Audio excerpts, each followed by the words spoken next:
Kajian Fathul Bari Syarah Kitab Sahih Al-Bukhari, Kitabu Fadhaili Ashabin Nabi Sallallahu Alaihi Wasallam, ya, tentang keutamaan-keutamaan, ya, keistimewaan sahabat-sahabat Nabi Sallallahu Alaihi Wasallam.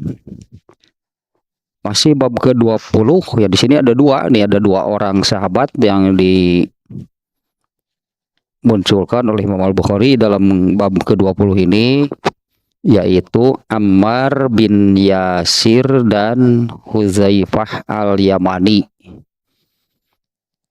Kemarin sekilas lah itunya, sekelumit biografi mereka disudah nih ya. Nah, sekarang ini hadisnya nih. Ya, hadis yang dimuat oleh Imam Al-Bukhari nya dalam bab ke-20, ya, tentang keutamaan mereka nih, dua orang ya, Ammar bin Yasir dan Huzaifah Al-Yamani.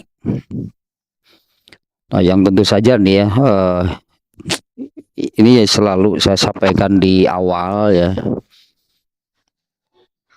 Imam Bukhari pun gitu ya, di sini judul besarnya keutamaan atau keistimewaan sahabat-sahabat Nabi SAW, meskipun tidak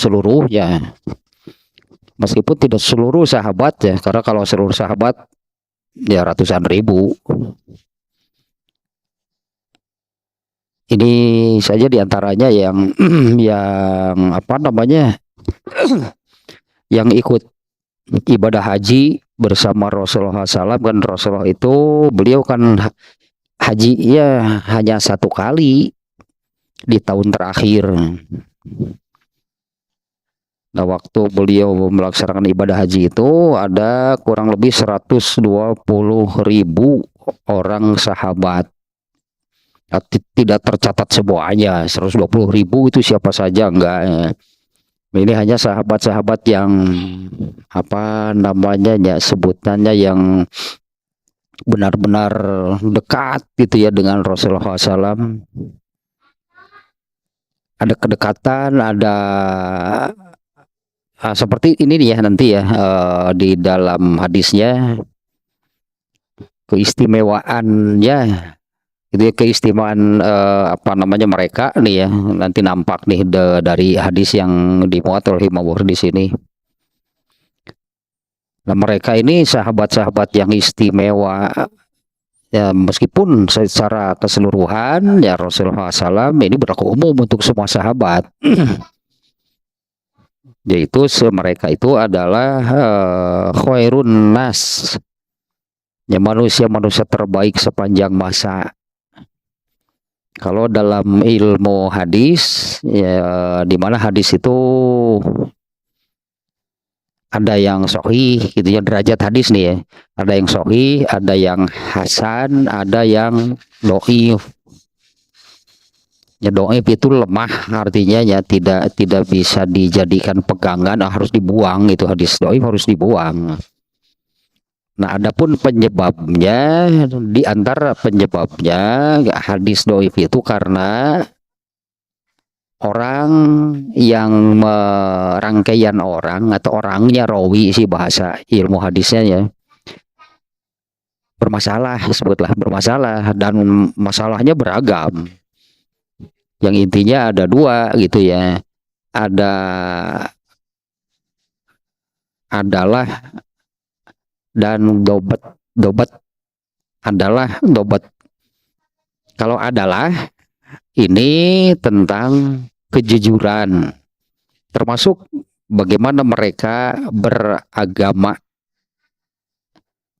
Adapun kalau dobat itu soal dia bagaimana dia memelihara dan menjaga hadisnya. Kalau adalah artinya orang yang jujur gitulah ya, beragamanya benar, orangnya jujur. Nah, bermasalah bisa karena ya kejujurannya, bisa karena kurang teliti, kurang apik, jadi salah gitu ya hadisnya. Nah, hadis yang sahih itu adalah orang-orang yang membawa itunya, yang membawa, mengajarkan, meriwayatkannya orang yang adalah hanya sempurna, dobetnya juga sempurna. Nah, itu diteliti satu persatu itunya orang-orangnya. Nah, ketika memeriksa hadis seperti itu, sahabat tidak boleh diperiksa. Jangan-jangan nih sahabatnya berdusta. Nah, itu mustahil. Ini makanya mereka istimewa ya, kalau dalam ilmu hadis itu dimunculkanlah oleh para ahli hadis satu sebutan, satu istilah, as-sahabatu kulluhum udul. Sahabat itu semuanya dijamin lah pokoknya. Dia dijamin ya, dijamin adalahnya, kejujurannya, beragamanya, dan juga soal bagaimana mereka memelihara, menjaga hadis. Ya, inilah manusia-manusia terbaik. Ya, yang banyak memiliki keistimewaan yang tentunya nih ya, yang tentunya banyak dari mereka itu yang bisa kita jadikan pelajaran, bisa diikuti, itu dijadikan contoh ya, karena mereka itulah hanya contoh-contoh terbaik di luar Nabi ini. Tentu Nabi yang pokok ya, Nabi yang pokok itu contoh bagaimana beragama Islam ya Rasulullah, tidak ada yang lain. Nah, selain Nabi itu ya bagaimana nih para sahabat nih ya, itu tadi bagaimana mereka beragama dengan hasil ini yang perlu ditekankan nih, dengan hasil yang jelas. Bagaimana para sahabat itu beragama, menjalankan, mengamalkan ajaran Islam ya di bawah bimbingan langsung itu dari Rasulullah SAW. Ya jadilah mereka itu ya manusia-manusia terbaik dengan hasil mereka itu manusia yang masuk surga tanpa hisab. Banyak berartinya yang bisa ditiru, itulah banyak yang bisa ditiru, diikuti, dijadikan suri toladan dari mereka. Nah, hadisnya nih di dalam bab 20 ini ya, ini hadis yang tentang keutamaan dua orang sahabatnya, karena di dalam hadisnya memang menyebut dua orang tersebut, Ammar bin Yasir dan Huzaifah al-Yamani. Hadisnya ada dua, tapi sama sebetulnya ya, hanya ada sedikit perbedaan redaksi lah sebetulnya. Jadi kalaupun hadis yang kedua tidak terbaca juga sama persis sebetulnya, hanya ada sedikit redaksi yang berbeda, yang tidak tidak signifikan lah sebutannya.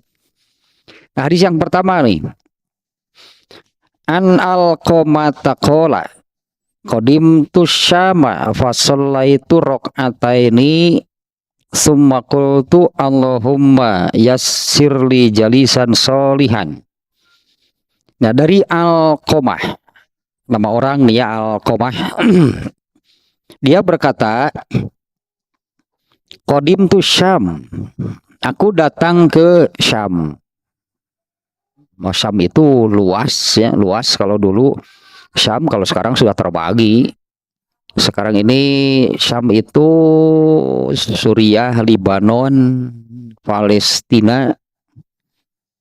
Tahun di nudinya teh Suriah, Libanon, Palestina. Israel di tempat tanah nggak ada Israel.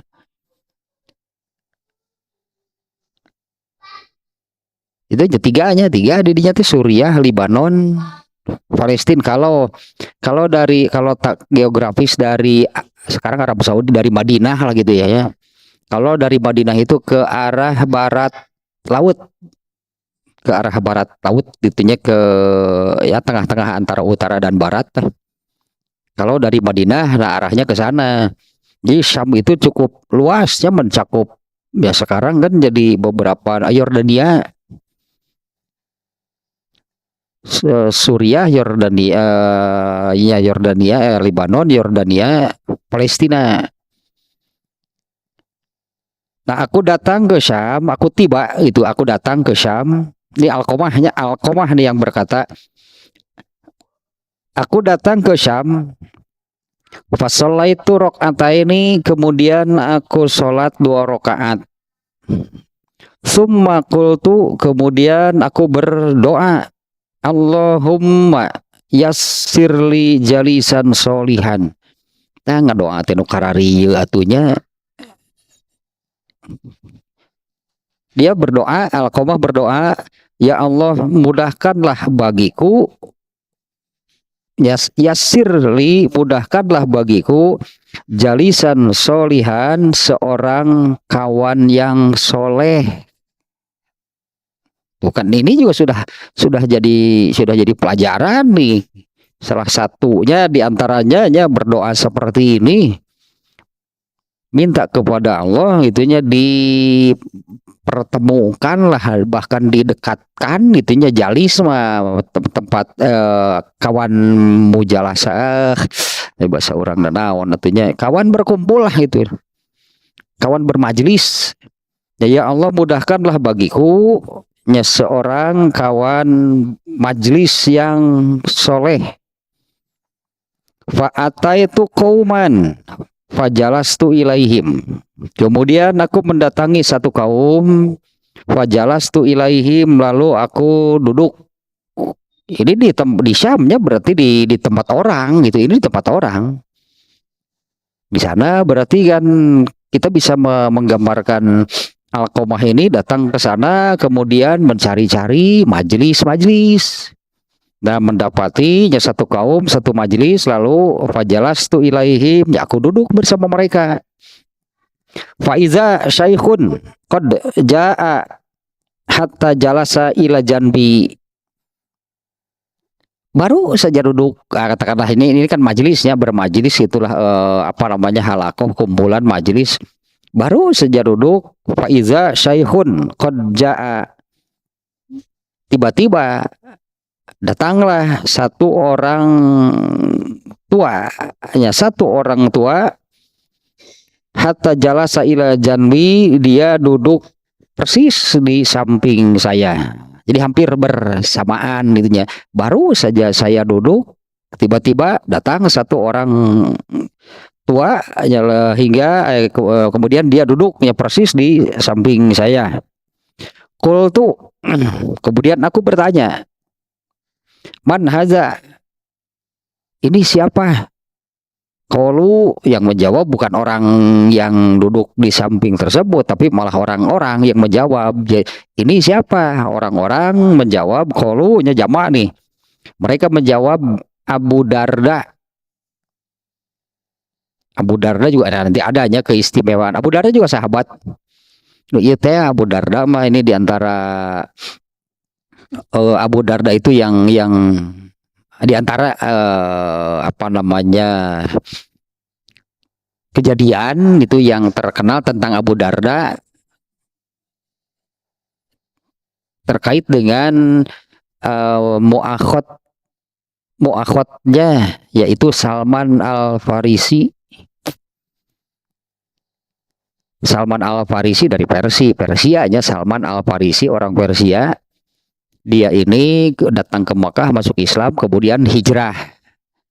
Abu Darda orang Madinah, kemudian dipersaudarakan antara mereka oleh Rasulullah SAW. Mereka jadi saudaranya, dipersaudarakan oleh Rasulullah SAW.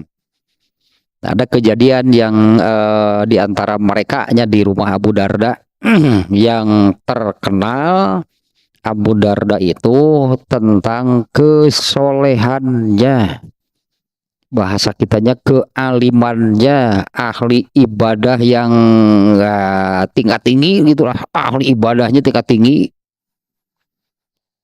Di antaranya juga nih yang terkenal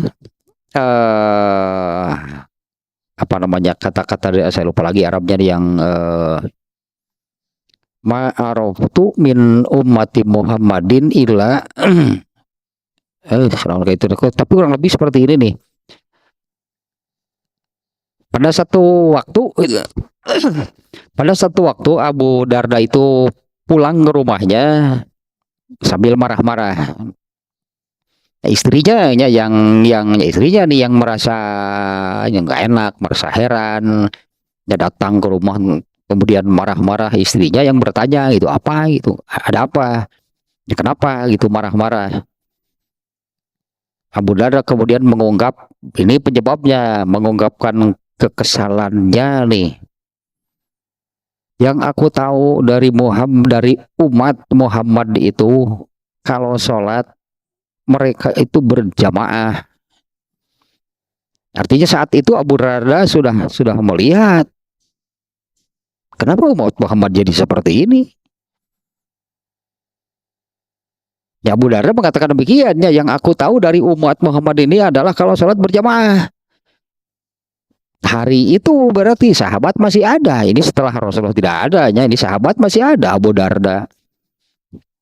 Tapi umat Islam itu sudah, nah itu yang menjadi Abu Darda kesal gitunya, marah.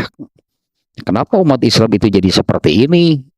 Yang aku tahu umat Muhammad itu kalau sholat berjamaah. Itu rasanya Abu Darda nih ya, sahabat nih. Dan ternyata Alqamah kan gak kenal nih. Alqamah ini gak kenal. Padahal dia Abu Darda kan duduk di samping Alqamah. Kemudian dia bertanya, ini siapa? Orang lain yang menjawab. Mereka menjawab Abu Darda. Fakultu.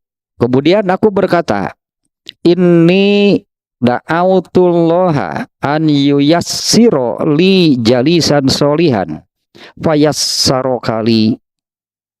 Kemudian aku berkata kepada Abu Darda nih, sesungguhnya aku telah berdoa kepada Allah agar Allah memudahkan bagiku bertemu dengan satu kawan majlis yang soleh. Fayassaroka li, kemudian Allah memudahkan engkau bagiku. Seolah-olah atau maksudnya bahwa ya, Allah mengijabah engkau, Allah mendekatkan engkau kepadaku. Qala, Abu Darda yang bertanya, mimman anta, kamu dari mana? Qala, Abu Darda bertanya, mimman anta, kamu dari mana? Qultu, aku menjawab, min ahlil Kufah, saya dari Kufah. Qala, kemudian Abu Darda bertanya, awalaisa indakum ibnu ummi abdin sahibun na'laini wal wisadati wal mitharuh afikumul ladzi ajarahullahu minasyaiton yakni ala lisani nabiyhi sallallahu alaihi wasallam. Nah, ini keutamaan nih. Keutamaan ini yang pertama nih, yaitu Ammar bin Yasir. Kamu dari mana? Saya dari Kufah.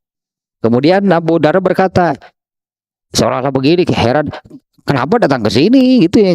Kenapa datang ke sini? Jauh, hanya Kufah ke Syam itu jauh. Ada kalau ini juga dalam ilmu hadis sih ya. Dalam ilmu hadis ada apa namanya ya, satu subjudul gitu dalam ilmu hadis, ulumul hadis.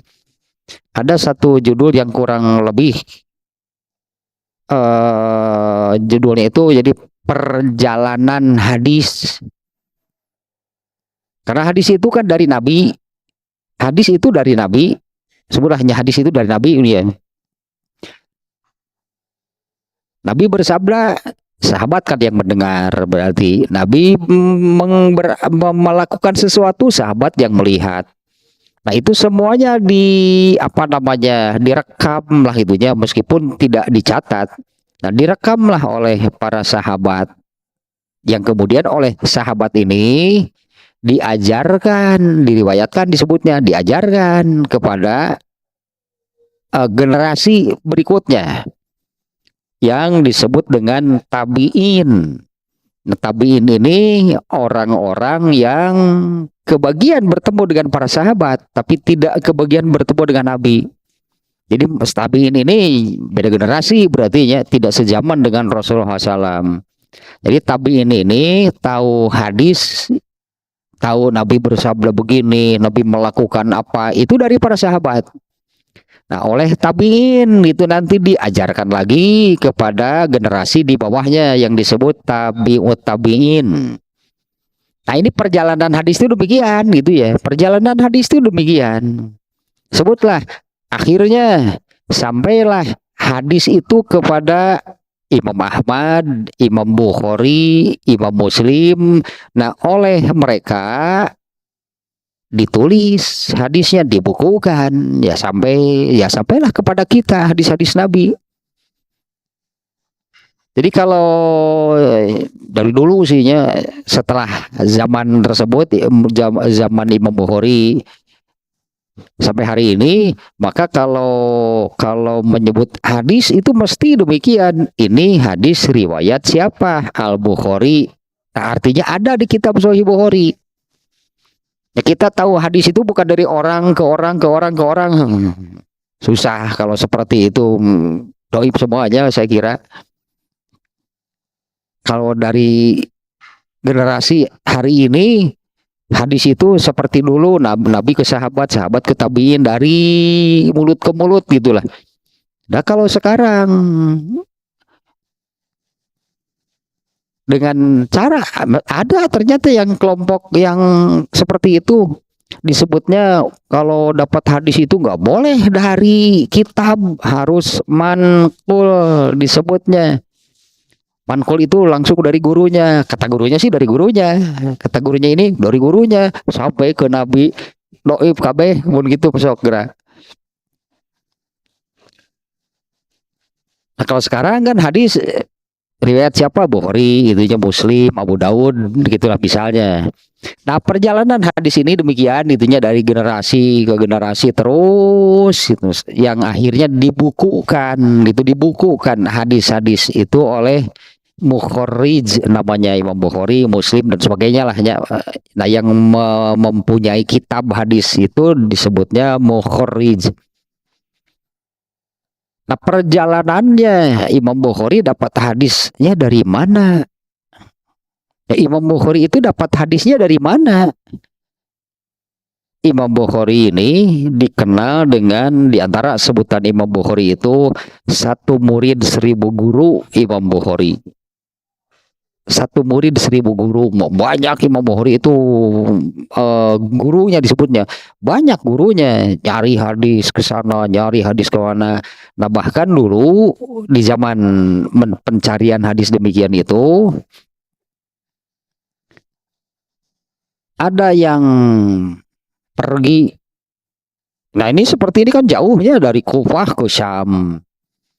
Dari Kufah ke Syam mereka mencari apa? Mencari hadis. Nih Alqamah ini kan tabiin. Bertemu dengan salah seorang sahabat yaitu Abu Darda ya. Nah, di zaman perjalanan hadis, pencarian hadis seperti itu, tidak aneh itunya di zaman tersebut kalau orang harus pergi jauh, bahkan pulang pergi itu memakan waktu 1 bulan, hasilnya dapat 1 hadisnya. Hanya dapat 1, perjalanannya jauh, pulang pergi selama sebulan. Ya, selama sebulan berapa biayanya gitu kan? Berapa biayanya? Dapat berapa? Hanya dapat 1 hadisnya. Tapi bisa gitunya, tapi bisa terkumpul banyak hadis. Seperti Imam Bukhari itu diperkirakan lah itunya. Ya memang nggak bisa pasti sih ya. Imam Bukhari itu diperkirakan hafal hadisnya itu kurang lebih 600 sampai 700 ribu hadis. Kalau Quran berapa ribu ayat? Quran cuma 6.000. Imam Bukhari hadis apa? 700 ribu apa? Nah, sekilas lah barusannya tentang ini nih, siapa tadi? Alqamah. Kamu dari mana? Dari Kufah. Jauh nih. Datang ke Syam mau apa? Nyari hadis kalau tabiin. Seperti Anas bin Maliknya yang setelah Rasulullah SAW tidak ada, kan Anas bin Malik itu meninggalkan Madinah. Dan Anas bin Malik itu, nah ini di Syam, di Suriah. Kalau sekarang di Suriahnya, karena Syam dulu kan yang tadilah negara-negara tadi itu Syam disebutnya. Di Suriah, di Damaskus, meninggal di sana. Anas bin Malik sering didatangi oleh orang-orang yang mencari hadis. Nah, Abu Darda bertanya tadinya, Alqamah tadi mengatakan demikian, aku berdoa kepada Allah agar Allah memudahkan aku bertemu itulahnya dengan kawan majlis yang soleh. Kemudian Allah memudahkan engkau bagiku. Itu kata Alqamah kepada Abu Darda. Nah, Abu Darda bertanya, kamu dari mana? Ya, qala mimman anta. Kamu dari mana? Qultu, aku menjawab, min ahlil Kufah. Aku ini dari Kufah. Apa namanya, di sini ada keheranan atau apa nih ya? Ini Abu Darda kemudian mengatakan begini. Qala, Abu Darda berkata, awalaisa indakum, bukankah di sana di antara kalian di Kufah gitu ya. Nah, bukankah di sana itu ada Ibnu Ummi Abdin?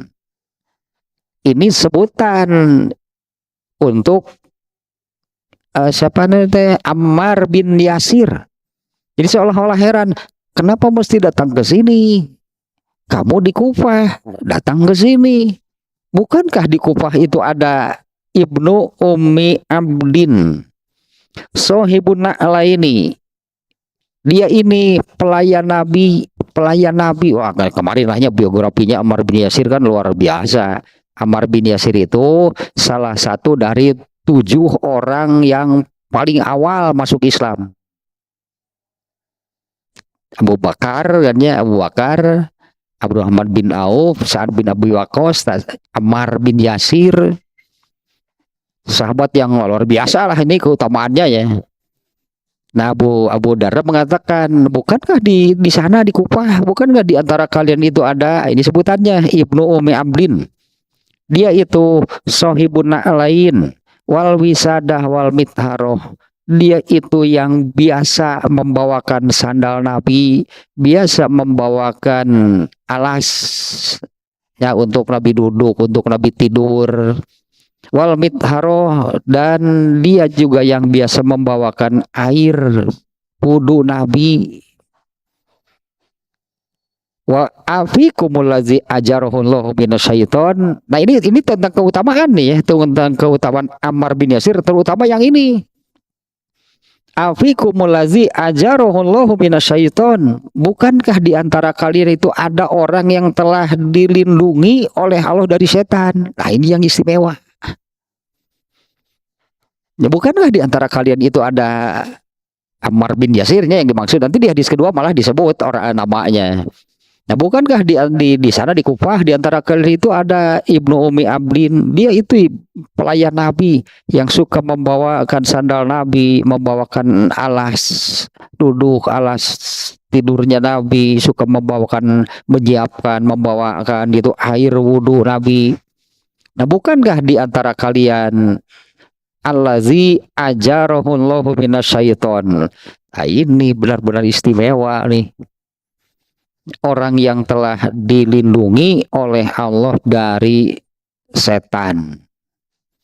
Yakni ala lisani nabiyhi sallallahu alaihi wasallam. Nah, pernyataan itu dari Nabi. Nah, kalau mungkin masih ingatnya yang kemarin-kemarin tentang Ammar bin Yasir, yaitu yang tadinya dia ini orang yang di antara 7 orang yang pertama masuk Islam. Kalau Ammar bin Yasir ini kan dengan bapaknya, dengan ibunya masuk Islam gitunya, bapaknya, ibunya, dan mereka ini mengalami penyiksaan yang sangat berat. Ammar bin Yasir kan pernah disiksa sampai mengigau, sampai pingsan, gak aneh, sampai pingsan, sampai mengigau gitu ya, disiksanya. Ini di awal-awal Islam, dan Rasulullah bahkan suka menjenguk ketika Ammar bin Yasir disiksa. Tapi Rasulullah nggak bisa berbuat apa-apa. Rasulullah paling hanya disebutnya hanya bisa mengurut dada, hanya bisa menitikan air mata melihat Ammar bin Yasir disiksa, tapi tidak bisa berbuat apa-apa. Itu kan yang dialaminya oleh Ammar bin Yasir. Sampai ini dianya yang saya ingat yang kemarin ya. Untuk Ammar bin Yasir ada 4 orang ya, Ammar bin Yasir, Salman Al-Farisi, Utsman bin Maz'un, Bilal. Ini 4 orang kalau nggak salahnya. Rasulullah menyebut mereka, untuk 4 orang ini surga itu sudah tidak sabar menunggu kedatangan mereka. Ya kan, ya itu di antara keistimewaannya ya, sampai disebutkan demikian oleh Rasulullah. Surga itu sudah tidak sabar menunggu kedatangan mereka.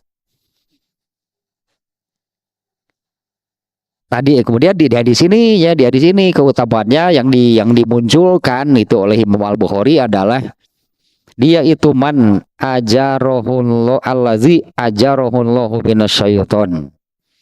Orang yang telah diberi perlindungan oleh Allah dari setan. Sangat nampak sebetulnya ya, Ammar bin Yasir ini ya dilindungi oleh Allah dari setan itu, yaitu dari peristiwa yang dia alami, mengalami penyiksaan sedemikian berat tapi kan tidak goyah. Ini karena apa namanya, orang-orang kafir Quraisy yang menyiksa orang-orang yang masuk Islam itu, mereka itu meminta supaya mereka keluar lagi dari Islam. Nah ini yang tidak mempan, digoda setan. Bahkan ibunya Sumayyah, ya nama ibunya Ammar bin Yasir itu Sumayyah, dialah wanita syahid pertama. Sama di matinya itu ketika mengalami penyiksaan. Abu Jahal tuh yang membunuhnya itu Abu Jahal. Karena disiksa sedemikian beratnya Sumayyah nih, ibunya Ammar bin Yasir, disiksa sedemikian berat sambil terus dipaksa untuk keluar dari Islam. Sumayyah disebutnya malah meludahi Abu Jahal. Malah meludahi Abu Jahal dan mengatakan, kamulah yang celaka. Akhirnya ditombak, kalau nggak salah kan oleh Abu Jahal, ditombak, gugur sebagai tetes syahid. Wanita syahid perempuan, syahid pertama itu ibunya. Dan di kemarin juga hadis bapaknya, ibunya Ammar bin Yasir sendiri, Rasulullah SAW itu menyebut keluarga, bersabarlah wahai keluarga, ngaran bapakna teh saha dia tuh. Ya, bersabarlah wahai keluarga, itunya ke bapaknya Ammar bin Yasir, karena Allah sudah memastikan surga bagi kalian. Nah ininya terbukti ya, oleh Allah dilindungi dari setan itu dengan sejak awal mengalami penyiksaan sedemikian berat, tidak goyah. Artinya tidak, pasti setan berperan sebetulnya. Pasti setan berperan menggoda manusia untuk mencelakakan manusia. Nah Rasulullah SAW menyebutnya, kan tadi banyaknya komentar Rasulullah SAW tentang Ammar bin Yasir. Di antaranya yang tadi Ammar bin Yasir dan 3 orang sahabat yang disebutkan tadinya. Rasulullah menyebutkan surga sudah tidak sabar menanti kedatangan mereka. Nah, banyak kalimat-kalimat yang seperti itu dari Rasulullah SAW. Nah, di antaranya tentang Ammar bin Yasir ini, orang yang sudah atau yang telah diberi perlindungan dari setan. Benar-benar apa namanya disebutnya bukan hanya tahan godaan, tahan banting gitu ya, tahan godaan, tahan banting. Bukan hanya sekadar dirayu, bahkan disiksa sedemikian berat. Dan sampai disiksanya itu kadang-kadang sampai mengigau, sampai pingsan. Ya Allah melindunginya dari godaan setan. Nah, sehingga ya selamatlahnya, karena Ammar bin Yasir itu kemudian berumur panjang, ikut hijrah, ikut semua perang. Ya Ammar bin Yasir itu ya masuk Islam kan yang termasuk yang paling awal di Mekah. 13 tahun berarti mengalami penyiksaan. Kemudian hijrah, setelah hijrah semua perang diikuti oleh Ammar bin Yasir. Dan setiap kali perang, karena Ammar bin Yasir ini memiliki fisik yang tinggi besar, segitu badannya ya tinggi ya besar, badannya atletisnya apa namanya sebutnya, badannya atletis, matanya biru ya teh Ammar bin Yasir. Dan setiap kali perang selalu berhasil membunuh banyak musuhnya. Dan meninggal terakhirnya pada perang Siffin kan pada umur 93, yaitu membela Ali bin Abu Thalib dari para pemberontak lah gitunya yang ingin merebut kekuasaan. Ammar bin Yasir perang padahal umurnya 93. Sampai orang-orang bertanya kan, apa mau ikut perang 93 tuh sih aku mah mun kurang besar rampeolan umur 93. Nah, Ammar bin Yasir kurang lebih menjawab, emang ada batas umurnya kalau mau ikut perang? Emang tuh hari aki-aki tuh benangnya milu perang? Sama, ternyata masih gitunya seperti apa namanya, mendapatkan tenaga baru, mendapatkan angin segar, tidak nampak gitulah seperti apa namanya orang yang berumur 93. Meninggalnya itu bukan ketika bertempur, tapi karena apa namanya sih disebutnya teh ditikam dari belakang lah gitulahnya, ditikam dari belakang, bukan dalam perangnya. Kalau dalam perangnya seperti waktu masih muda, malah ini seperti mendapat tenaga baru, mendapat angin segar. Ketika perangnya tidak nampak seperti seorang tua yang berumur 93. Dan meninggalnya benar ya seperti yang disabdakan oleh Rasulullah. Ammar bin Yasir itu akan matinya dibunuh oleh orang yang durhaka. Bukan di medan perang, tapi seperti Umar bin Khattab lah gitu kan. Dia dibunuh bukan dalam perang. Utsman bin Affan dibunuh bukan dalam perang. Nah, Ammar bin Yasir juga mengalami hal yang demikian. Nah, ini nih keutamaannya nih. Nah, kita lihat ini nih, ya pelajarannya ya, kita mengambil pelajaran dari sini. Ada ini contohnya itu benar. Orang yang diberi perlindungan oleh Allah dari setan. Sementara Allah sendiri kan mengajarkannya. Allah sendiri mengajarkan. Yaitu melindungi diri gitu kepada Allah dari setan. Kan Allah yang mengajarkan. Allah yang memerintah. Allah memerintah, Allah mengajarkan supaya agar manusia itu kan melindungi diri kepada Allah dari setan. Ini udah agak lama nih ya, pernah saya terangkan seperti ini. Ya kalau antara setan dengan manusia kan sejak awal, sejak Nabi Adam masih di surga gitulah kisah antara manusia dengan setan. Nah, tapi dari apa namanya yang terjadi lah gitunya. Ternyata kan kekuatan setan itu besar. Kekuatan setan itu lebih besar. Kenapa Allah memerintahkan manusia melindungkan diri kepada Allah dari setan? Di situ kan maknanya, itu menunjukkan manusia itu kalau melawan setan gak akan kuat. Andai manusia akan seperti ini, saya akan lawan sendiri setan, gak akan ada yang kuat.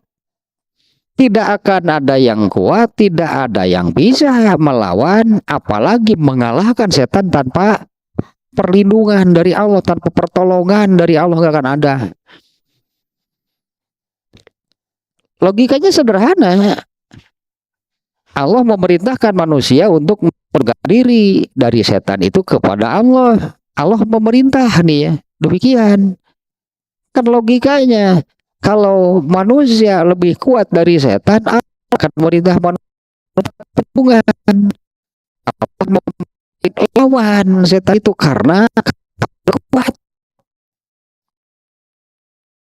Kan logikanya ya, Allah nggak akan memerintahkan untuk minta perlindungan sama saya, kurang lebih demikian lah. Dari ini kan, dari godaan, dari bisikan, dari apa namanya, diseret bahkan gitunya, diseret oleh setan. Allah yang memerintahkan minta perlindungan ke sini.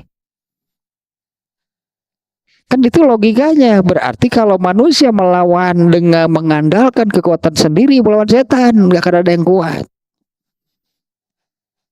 Bahkan Rasulullah SAW pun kan, nah ini hadis yang ini, ma minkum min ahadin illa qad wukila qarinuhu. Tidak ada satupun di antara kalian, atau semua manusia intinya ya, tidak ada satupun manusia yang dilahirkan, ma min mauludin, tidak ada satupun manusia yang dilahirkan kecuali setannya sudah siap, sudah disiapkan oleh Allah. Artinya tidak ada manusia yang tidak digoda setan.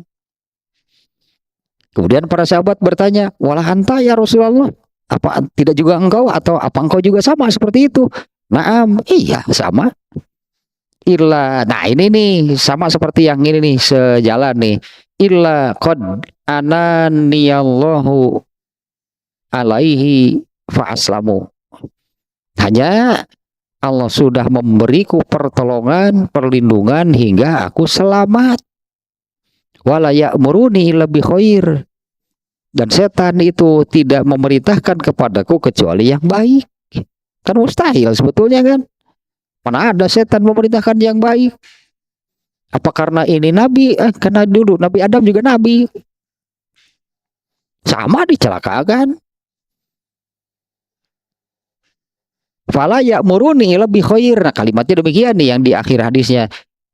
Nah, setan itu tidak memerintahkan kepadaku kecuali yang baik. Nah itu maknanya dalam. Mana ada setan memerintahkan yang baik? Setan itu pasti memerintahkan yang buruk.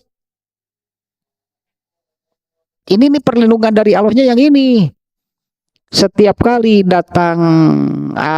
datangnya itu kan jiwaswisu sudurina, sanggaplah jadi semacam lintasan pikiran yang muncul gitu hanya ke arah yang buruk.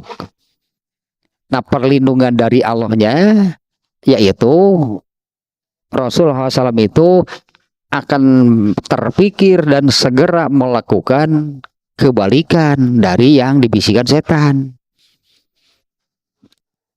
Jadi boleh dikatakan begini, setiap kali setan itu membisikkan sesuatu, memberi bahan artinya ya untuk manusia berbuat jelek ke arah kejelekan, Rasulullah SAW itu dengan segera, dengan secepatnya melakukan apa yang dibisikkan oleh setan. Nah Rasulullah SAW membahasakannya demikian, fala ya'muruni lebih khair, setan itu tidak memerintahkan kepadaku kecuali yang baik. Nah bagaimana caranya Allah memberi perlindungan secara umum nih? Karena ini contohnya dari sininya.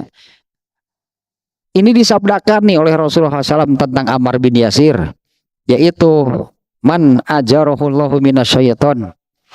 Ammar bin Yasir itu adalah orang yang sudah dilindungi oleh Allah dari setan. Padahal secara umum semuanya juga bisa, semuanya juga berhak mendapat perlindungan, kan tadi Allah memerintah. Dengan ini kan dengan kalimat, dengannya satu kalimat, a'udzubillahi minasyaitonirrajim, kan maknanya demikian. Aku berlindung kepada Allah dari godaan setan yang terkutuk. Semua orang berhak sebetulnya kan mendapatkan perlindungan. Nah hanya kan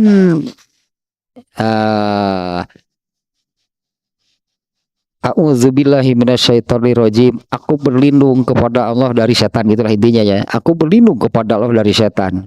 Itu Allah yang mengajarkan.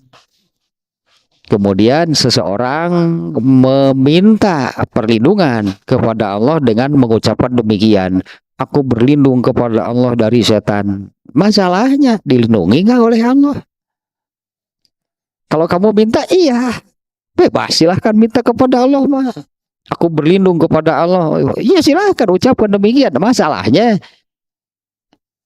permintaannya ini dikabulkan enggak oleh Allah.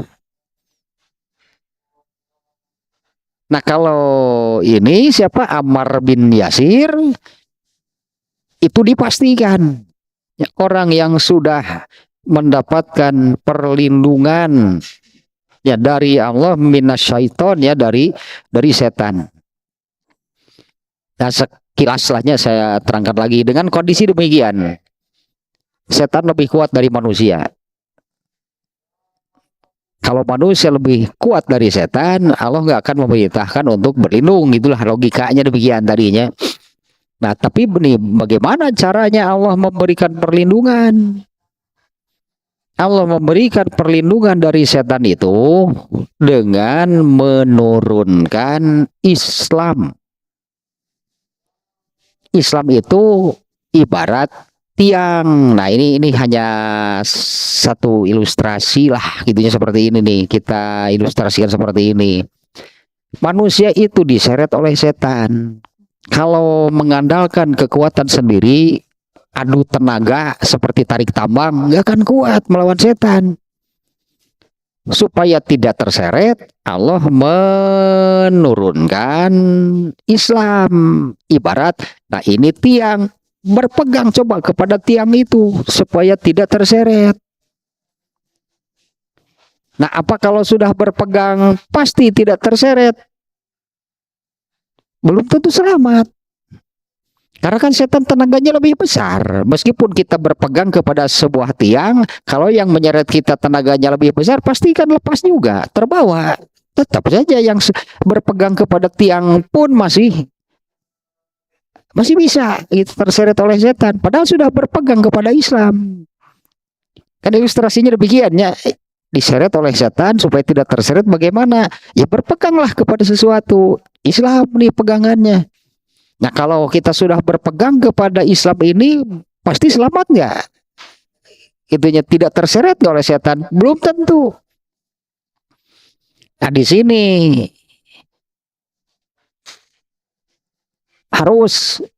makanya harus kudu wajib Allah, apalagi tidak boleh tidak, yang serius berpegangnya. Kalau berpegang sih berpegang, tapi hanya dengan 2 jari misalnya, ya masih saja terbawa. Jadi berpegangnya harus serius. Nah, ini pertolongan dari Allahnya. Pertolongan berikutnya setelah yang pertama itu adalah Allah menurunkan Islam sebagai pegangan, pegang gitu supaya tidak terseret. Nah, pertolongan berikutnya adalah kalau berpegangnya tidak serius, tetap akan terbawa. Tapi kalau berpegang kepada Islamnya serius, tetap terbawa sebetulnya. Karena kan tenaga setan lebih kuat, lebih besar. Pertolongan berikutnya dari Allah adalah Allah akan memberi tenaga lebih. Nah, Allah akan memberi tenaga lebih. Setan jadi lemah. Tenaga setan itu jadi lebih kecil dari tenaga manusia. Dari mana punya tenaga ini? Nah itu pemberian pertolongan Allah berikutnya. Tapi itu hanya diberikan kepada mereka yang serius berpegang kepada Islamnya.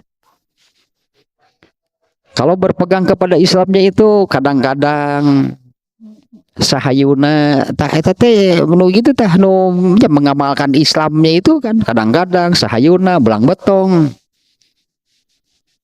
Tetap yang seperti itu akan terbawa oleh setan. Kalau yang berpegangnya serius, nah pertolongan dari Allah berikutnya ini ilustrasinya demikian ya. Allah akan memberi tenaga lebih sehingga kekuatan manusia jadi jauh, bahkan disebutnya jauh lebih besar daripada kekuatan setan. Ini diantaranya nih hadis ini yang menunjukkan ini.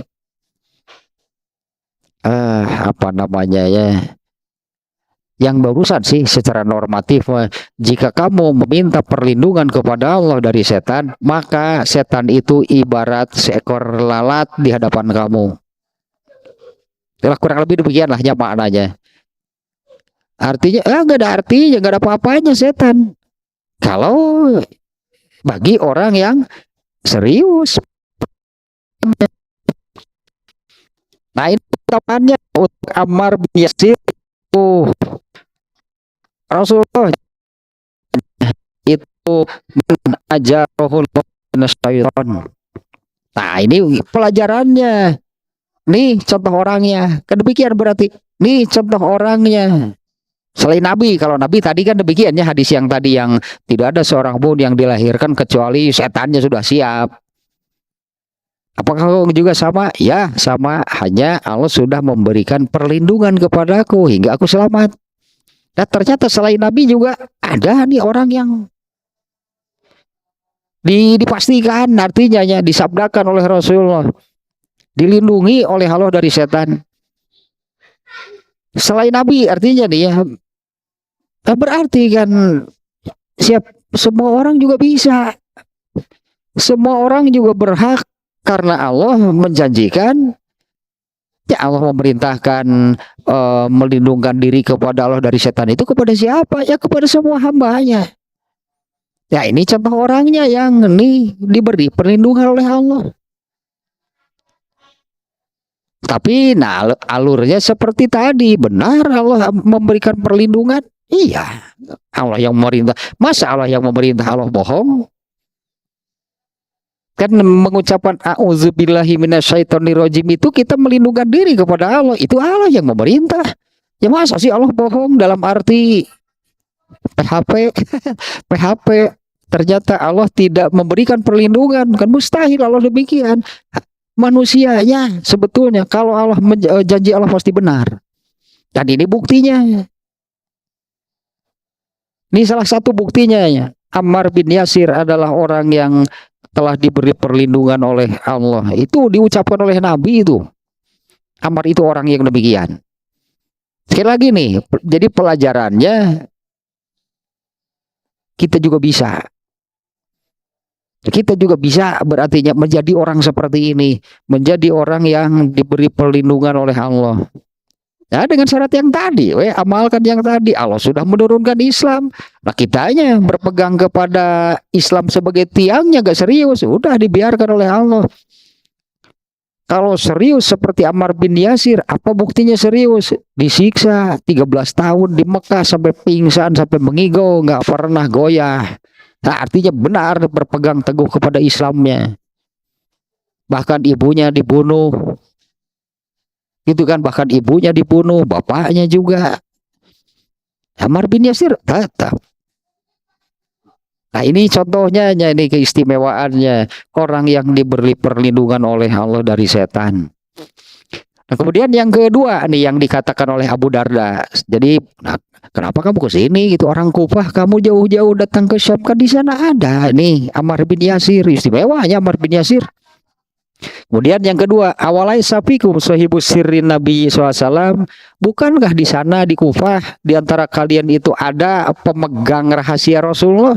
Nah, ini siapa ini untuk Huzaifah ya. Allazi la ya'lamu ahadun ghairuhu, di mana rahasia Rasulullah SAW itu tidak ada siapapun yang tahu, tidak ada siapapun selain Huzaifah yang tahu. Banyak punya rahasia yang Rasulullah SAW itu disebutnya rahasia Rasulullahnya, yang beliau hanya sampaikan kepada Huzaifah itu banyak. Di antaranya orang munafik Rasulullah tahu siapa saja orang munafik. Tapi rahasia, makanya pemegang rahasia Huzaifah nggak pernah nggak pernah Huzaifah menyebut si anu itu munafik saat itu ya. Cirinya nih, Umar bin Khattab apabila ini sejak zaman Rasulullah sih, apabila Rasulullah SAW dan para sahabat musyawarah tentang sesuatu, Huzaifah hadir, maka Umar bin Khattab mau ikut. Itu indikasi bahwa hadirnya Huzaifah dalam musyawarah itu menunjukkan di sana tidak ada orang munafik. Tapi kalau dalam musyawarah itu Huzaifah tidak ada, maka Umar bin Khattab akan pergi. Di situ ada orang munafik. Nah, sampai ke hal seperti itu ya. rahasia yang Rasulullah SAW hanya sampaikan kepada Huzaifah. Nah, di antaranya tentang siapa saja gitu orang-orang munafik saat itu, indikasinya demikian. Nah kemudian summa qala kaifa yaqra'u, udahlah kesananya nggak ada kaitan lah dengan yang ininya ya. Ini menanyakan bagaimana sih bacaan surat Al-Lail, wal laili idza yaghsha wan nahari idza tajalla. Ternyata menanyakan itu. Nah sampai di sana nih ya, ini dua nih.